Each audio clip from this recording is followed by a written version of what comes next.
ಅಪ್ಪ ಸ್ವಾಮಿ ಹೊಟ್ಟೆ ಸಿತೈತೆ ದಾನ ಮಾಡಿ ಸ್ವಾಮಿ. ಏ ಇಲ್ಲ ಹೋಗಯ್ಯ. ಅವ್ವ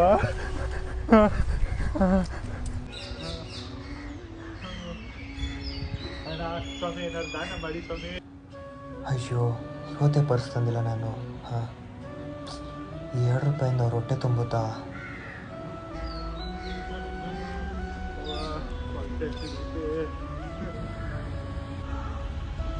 ಅಯ್ಯೋ ಸ್ವಾಮಿ ಹೊಟ್ಟೆ ಸಿತೈತೆ ಸ್ವಾಮಿ, ಏನಾದ್ರು ಕೊಡಿ ಸ್ವಾಮಿ, ಏನಾದ್ರು ದಾನ ಮಾಡಿ ಸ್ವಾಮಿ. ಅಯ್ಯೋ ನಮ್ಮ ಮನೆಗೆ ಊಟಕ್ಕೆ ಹೋಗೋಣ, ಬರ್ತೀರಾ? ಏನ್ ಕೇಳ್ತೀಯ ಮಗ, ಊಟ ಮಾಡಿ 2 ದಿನ ಆಯ್ತು, ಕರ್ಕೊಂಡು ಹೋಗಪ್ಪ. ನಿಧಾನಕ್ಕೆ ತೊಳಿ ತುಂಬ ನಿಧಾನ.